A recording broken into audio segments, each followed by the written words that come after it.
बाबूजी, अरे तीन तो साबुन तो धोता हो गई, अब तक तो खत्म करवा।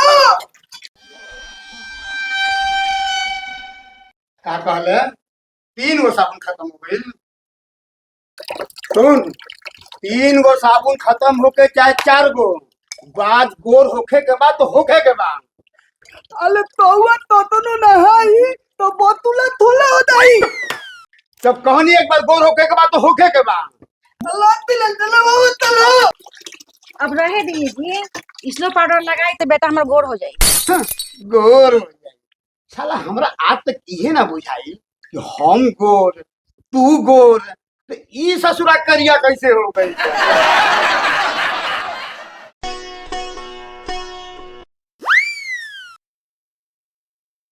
ई साला के जब देखिला तो मोमंडे गरम हो जाला। का है रे? अगुआ लोग गांव में आ गइल बा लोग।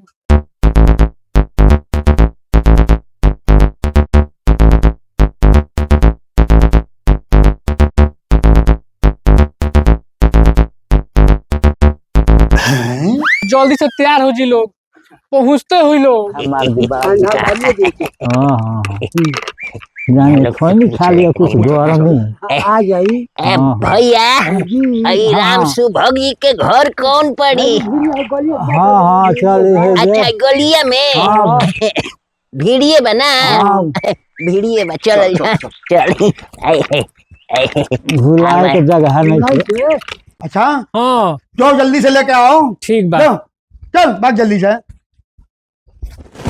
सुन लो, अगुआ लोग आ गइल बा, अब जल्दी से इनका अंदर लेके जा और जब बढ़िया से स्नो पाउडर घस के गोरा बना दो। बुझाइल? आज ये अगुआ भागे के ना चाहिए। चल चल जल्दी जो अंदर। चल जा जल्दी तैयार कर बढ़िया से। जब देखो तो अगुआ लोग भागिए जाता है। अगुआ लोग तो आइए गइल बा। हमहू लड़का के बाबू होई जो हमहू तैयार हो जाता नहीं एकदम चकाचक पहन के। बस आज तो अगुआ के फसाइए लेवे के बा और जाए नहीं खे देवे के। बस चली हमहू तैयार होली। आई सब आई लोग अब देखी हे जैसे दुआर लोग पता हो जाए। गाँव में काम हम आवत। ठीक बात तू जा। हमनी के तो चलिए जाएंगे।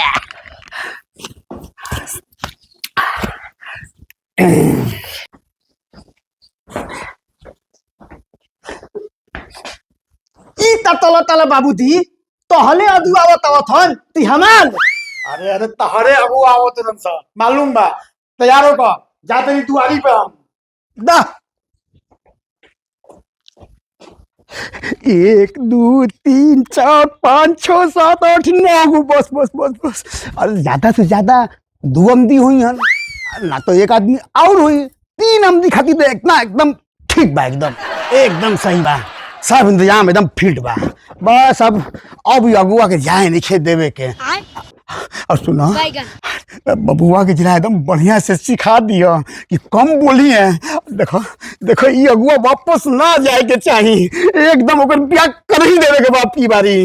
समझा देने वाली। घबराई ना रहुआ।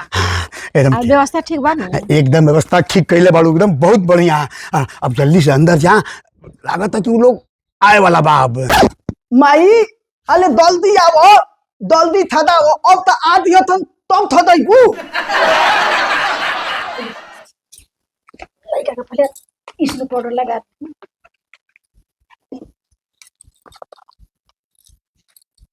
तनी दादा लदई है दादा। ठीक बा मिलावा सिंदूर से।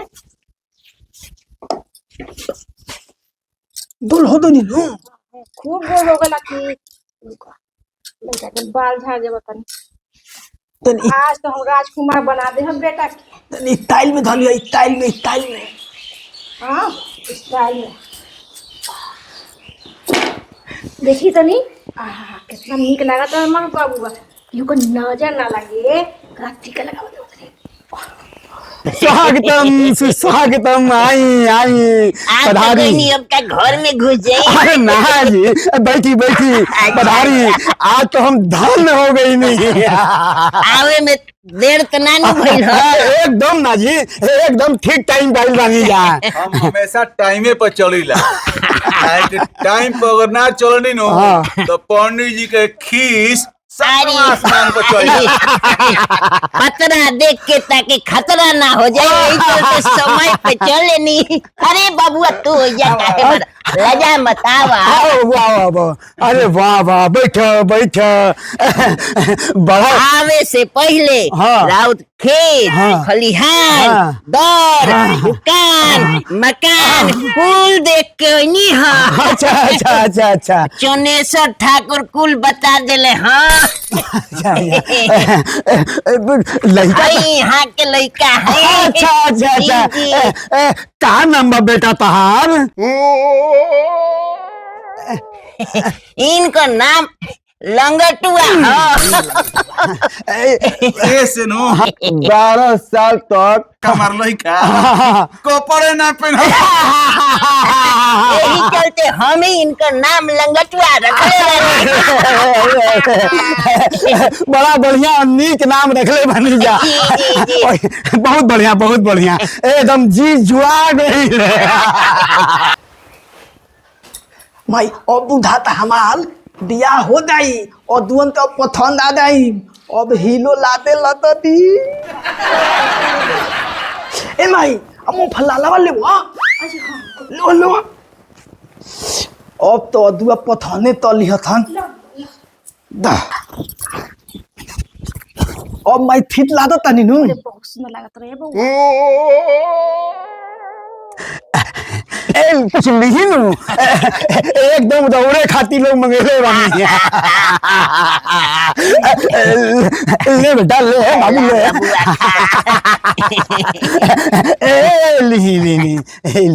ली मुंह मिठा करी। हमारा ललका ठीक है। हाँ ले बेटा ले बबुआ ले। खा बबुआ, ललका पेड़ का दोनों बा। आओ बतावल जाए। हमरा तो सब चीज एकदम पसंद बा। माई हाँ बोला। हमार बियाह होई। हाँ बेटा बियाह होई। हमन तने आई। तो बियाह होई तो कनिया आई नु। हमन तिलो तो तड़ी। दूसरा तिलक चढ़ी। हमाई हम धोली पता धम। ओके पर कना जइबो ससुराली। बाती माई हमला धोली पर दौल ला देला। हम भैंसे बना बैठाई। बुरबा भैंस पे चढ़ल जाला कि घोड़ी पे चढ़ल जाला। आता तीन माई हम धोलिए पर तल दाई। हाँ, तो आजा बेटा बड़ा ना। अब तनी सा बबुआ के बुलाई। देर कैला से कोनो फायदा नहीं के। अभी बुलाओ तनी। बबुआ, ए बबुआ, आओ जल्दी आओ। आवत है बाबूजी। आवत आवत। कैसन बुरबा के चपाट बेटा हमर बारन खाता भैंस पे चढ़ के जाए। हाँ वाह। तनी सामने आवा। आओ आओ हेने आओ बबुआ, हेने आओ। ये हमारा बुआ ताहर का नाम है? हमार नाम थेराम हो। श्याम। ई लइता मतलब ई का कहता? अरे श्याम, राधे श्याम, राधे श्याम। प्रभु के नाम। हे भगवान, लड़का तो बहुत अच्छा बा। यथो नाम तथो गुण। लड़का के नाम से एकदम मध टपकता। अरे अब रहे दिन तो मुँह से टपक गई। अरे जब टपक जाई तबे ना हम लपको। रहुआ कुछ पूछ ली। हाँ पूछ ली बबुआ कतना पढ़ल बड़ो? बैगन। नौवा तक। नौवा तक। हाँ तो नौवा बहुत हो गए। हमार गांव में सबसे ज्यादा पढ़ल लिखल लड़का बा बहुत नीमन। जानी ला गांव में 7वें तक स्कूल बा, शहर भेज के पढ़नी हो। 2 किलो ज्यादा बा, ये तो बहुत अच्छी बात बा। हमरा लड़का एकदम पसंद बा। अरे बधाई हो, बधाई बधाई। जानत नहीं बाकी जब हम लड़का देखे आइला हमार लड़की भाग जाले।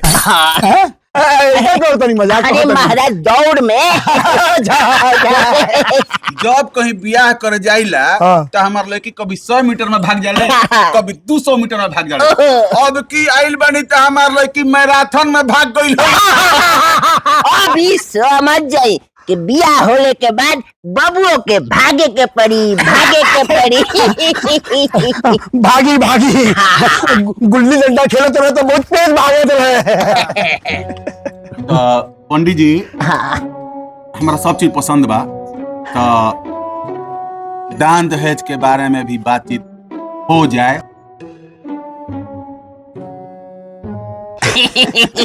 बोली अपन मुंह तक खोली, मत करी परहेज, जितना चाहे दान दहेज अपन लड़का खातिर वो बोली। पंडित जी खबरदार, दहेज के नाम यहाँ मत ली। हम ना दहेज दीला ना दहेज लीला। अगर हम दहेज ले लेब तो अगल बगल 100 गांव में हमारी इज्जत चल जाई। बुझाइल? वाह उत्तम विचार, उत्तम, लघुत्तम, सर्वोत्तम, पुरुषोत्तम। बैठी बैठी। ये क्या कर रहे हैं? अजी जा इधर आई था। लेकिन बाकी एगो बात बा, मान ली कि रउआ अपन लड़की के बियाह हमरा यहाँ कर देनी, ओकरा कपड़ा खींचे के पड़ी तो हाथ दुखाई नु, तो रउआ वॉशिंग मशीन दे दे तो हमरा कोनो दिक्कत नहीं है। रउआ अपन बेटी के दे हम दिया एगो बात आऊ बा, भाई हमनी के तो गांव देहात के आदमी बनी जा, ठंडा पानी कहीं चापाकल से निकल ली अब पी लेनी। लेकिन राउर बेटी तो ठंडा पानी खोजी नु। हाँ, खोजी तो खोजी। रउआ अगर फ्रिज दे तो राउर मर्जी, राउर बेटी भी है। तो फ्रिज दे दे। एगो बात और बा, आए? मान ली हाँ। कि दिन भर और बेटी काम कइला के बाद शाम के मनोरंजन करे खातिर कुछ टीवी चाहिए ना। अरे उहे ना देखी, जी। हम तो बाहर चौपाल पे पड़ल रहिला। बाकी दे दे। राउरे जैसन इहो के बड़ा बा दिल। अच्छा अच्छा अच्छा अच्छा अच्छा अच्छा, तब तो बहुत नीक घर में हमार लड़का के बियाह हो रहा। अरे मत पूछी। सुनी ई तरौआ मंगतनी हमारा तरफ से एगो एयर कंडीशन, वाह वाह वाह वाह वाह वाह वाह वाह, 4 चक्का मोटरोला गाड़ी। बहुत बढ़िया। मोटरोला गाड़ी। लोग के गाड़ी आजकल आजकल इलेक्ट्रिक वाला आइल बानू, तो उहे देव काहे कि पेट्रोल ना भरावे के पड़ी। आ एगो आईफोन, लड़की तो हमरा भी फोन करी नु। जी जी जी जी, 3 कैमरा वाला। अच्छा अच्छा अच्छा अच्छा बबुओ के एगो आईफोन दे दे। अच्छा अच्छा अच्छा अच्छा। और कुछ चाहिए बबुआ, तोहरो कुछ चाहिए? हम ठीक बानी। तू तो ठीके रहो। ठीक बानी। हाँ, ठीक बा। आ बबुआ के 18 भर के सोना के सिकड़ी, अरे राम। बहुत बढ़िया बहुत बढ़िया। हीरा, हाँ मोती, हाँ पन्ना, हाँ टाना, हाँ दुआरी, हाँ। दुआरी अरे अच्छा, जोड़ो। अरे बाप रे, बहुत बढ़िया बहुत बढ़िया। तब तो हमारे गांव में इज्जत बढ़ जाई। अरे बढ़ गईल, बढ़ी का बढ़ गईल। रउआ ही रिश्ता जोड़ के हमारी इज्जत बढ़ जाई। हम का कहीं, रउरा लेखा लोग हमार रिश्तेदार बनियन तो हमारे अगल बगल पूरा गांव में हमारी इज्जत बहुत बढ़ जाई है भगवान। बैठी, बैठी। बबुआ तनी बैग दो तो। लड़का के कुछ। अच्छा अच्छा अच्छा, तो बहुत बढ़िया बहुत बढ़िया। जी, हमार परंपरा नु, हाँ। हमार लड़का बहुत बढ़िया कर्म कैले रही, राउत लेखा सम। बबुआ के हई हम 1 लाख रुपया अभी देता है। मुंह दिखाई। रख बबुआ, रख रख रख रख। बबुआ का दिए तो नहीं। हाँ पंडित जी के हाँ 51,000 रुपया बबुआ 51,000। हाँ अरे दादा निकल ली पंडित जी। बहुत कहनी ना यहाँ के बहुत बड़ा बा। अरे वाह। होइली समधी जी। हाँ ई समधी जी खातिर समधी मिलन। हरे राम। होइली रावा खातिर। अरे अरे अरे बहुत हम धन हो गए नहीं। अरे राव किशन रिश्तेदार लोग पहले कहाँ रहन। होई लेली खुदाई के दे दे। अरे तो भाई अरे अरे इन्हीं के तो बेटी वाला बड़न लोग इतना पैसा देवा तो हम के तो बेटा वाला बनी अभी पैसा लेकर आवा तनी। अब बबुआ भाई बैग धोला। कोनो बढ़िया सा दिन देख के बियाह के दिनवा निकाल देती तो बड़ा बढ़िया रही। अभी रवा घबराई मत। हाई देखी पतरा लेके आइल बनी यही खातिर रुक जैतनी आराम से बैठे दी। मजा आ गई।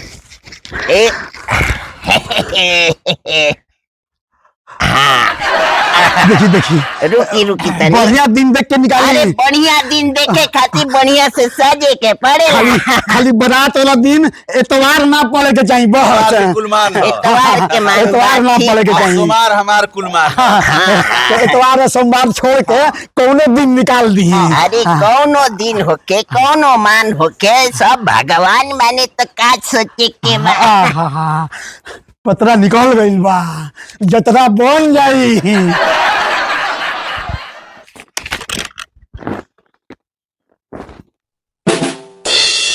फरवरी के 30 तारीख के। 30 तारीख के नु। हाँ ठीक बनू। फरवरी के 30 तारीख है। हाँ मंगल परत होई।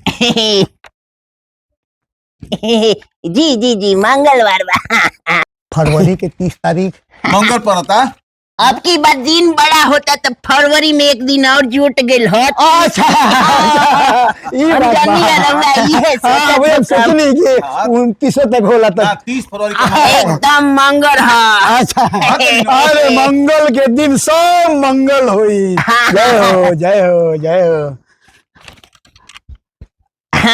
एकदम हर तरह से ग्रह नक्षत्र 70 75 कुल देख लेनी लेकिन वही दिन के ठीक दिन बा। बहुत बढ़िया। रउआ कोनो दिक्कत तो नहीं के। ना जी एकदम ना, बिल्कुल ना। अजी इधर आई। हाँ आओ तनी मलकनी बुलाओ तनी जैसा भेंट करके आए हैं बबुआ को ले जाते नहीं। ले जा। आओ बबुआ। आज दौड़े के तैयारी कर ली हो। आओ। ब्याह के बाद तो दौड़े के बाद। एरी राम। हईली हईली 1 लाख पंडित जी के दे दे हवा आ 2 लाख है लड़की के भाई के दे दे हवा। कपड़ा लत्ता ले ली हो ना। ठीक बा।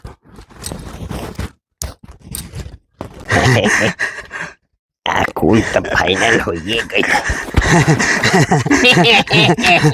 कोनो दिक्कत नहीं अरे के। ना जी कोनो दिक्कत नहीं है। उ का बा हमार मलकिनी कहली है कि हमनी के यहाँ के परंपरा बा कि जितना लड़की वाला पंडित जी के देलस ओकरा से दुगुना 1 लाख रुपया बाबा खाती है। एकर का जरूरत रहे। और लड़की के भाई खातिर जी, जी। कपड़ा लत्ता खातिर 2 लाख रुपया। एगो बात और है समझी जी, मलकिनी कहले वाली कि बाराती खातिर मटर पनीर आलू गोभी के सब्जी जरूर बनवा दे। जरूर जी जी कुल फाइनल हो गई। रउआ दोनों समझी तनी गला मिली। मंगलम भगवान विष्णु मंगलम गरुड़ ध्वज मंगलम पुंडरीकाक्ष मंगलाय तनु हरि। हो गई फ्री। रहो आशीर्वाद में खुश रही ऐसे ही हंसत रही खिलत रही। अब पंडित जी पर ध्यान दे ले रही। समझी जी। हाँ जी। अब हमने की इजाजत दी। हाँ ई हम कैसे कह सकीला, ई तो राहुल लोग के घर हो गई। जी जी जी चली पंडित जी। चला बबुआ खुश रह बबुआ, खुश रह। चल जा एगो मिठाई अरे एकदम उड़े लोग खाती है। अरे मुंह मीठा के ले जाई। ले बेटा ले बबुआ ले। अरे भैया हो गइल उ लोग तो चल गइल। आज हमार करियठा के बियाह तय हो गइल। आज ये खुशी में हालांकि हमरा डायबिटीज बा, लेकिन एगो तो मिठाई हम खाइए सकीला।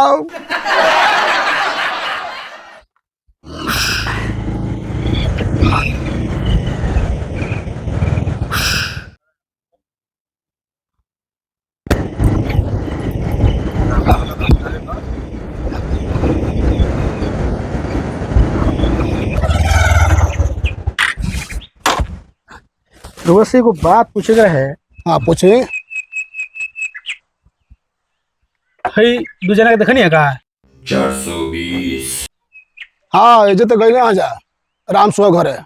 अच्छा जाए के रास्ता बस ऐजा से जाके दाहिने मुड़ जाए के बा, उनके घर आ जाई। ठीक बा, बहुत बड़ा चोर हवन का बात के। ठीक ठीक धन्यवाद। सब तो बैठ। अरे बाइक छोड़ा भाई 2 लाख रुपए वाला है तरह से। अरे बड़ा तेज। अरे रुक सुन, ऐजा से नु सीधे बस पकड़ आ चल जो। ले 5 रुपया रख ले हाँ बबुआ। 5000 5000 से मेरे कुछ ना होए। 5000 से ना होई। रुक रुक तो रख के देव तनी। आज के संग कुछो ना होई।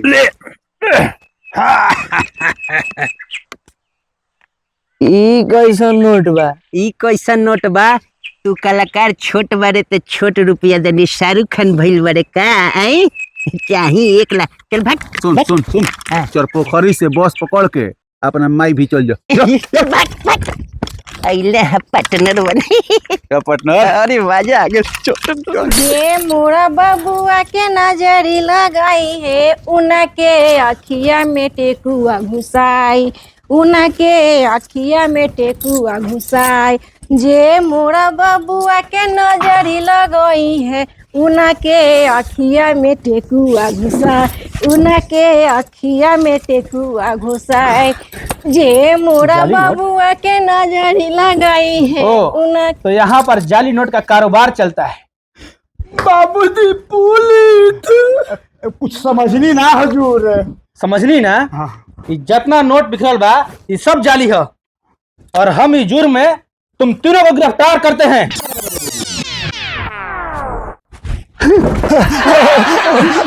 माफ कर दी, माफ तो दिए तो तलाती।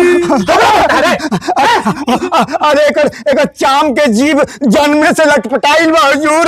इरवा के दोगला नहीं के बोलत, दरोगा जी बोलता। माफ कर दी, माफ कर दी। ये कब से धंधा कर रहा है तुम? धंधा? अरे धंधा तो हम कुछ अरे बाप रे बुझाते नहीं थे। तुम सबको गिरफ्तार करते हैं, चलो जेल। जेल अरे हजूर, अरे बाप रे जेल। हजूर अरे देखी माफ कर दी, कुछ दे के फरियाद दिन हुए हजूर। ले दे। हाँ 1 लाख रुपया लगी, 1 लाख तब जाके बचबा लो। अरे बाप कुछ कम कर दी हजूर। जेल चलो। जेल। अरे जहाँ पंडित जी के 1 लाख दे लू, लड़की के भाई के 2 लाख दे लू, अब 1 लाख ज्यादा ना तो जेल में चक्की पीसीओ बैठ के जा लेकर हो जा जल्दी जा। जल्दी लेट होता।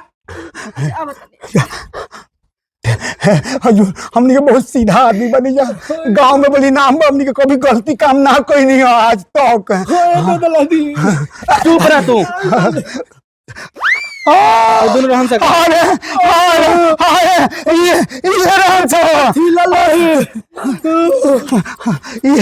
ये बहुत बड़का ठग हवन सब।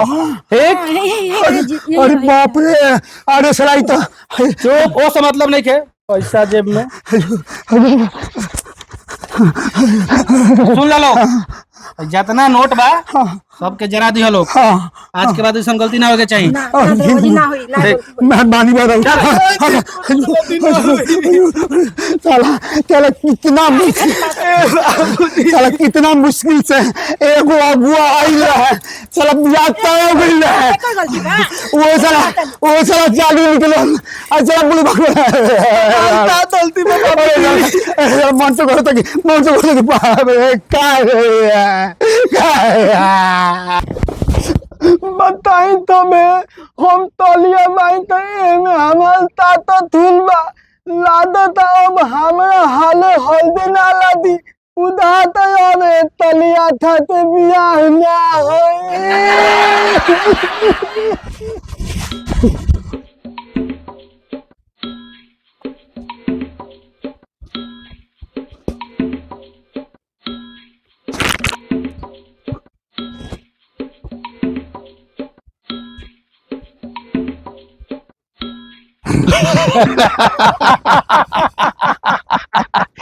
नकली नोट चल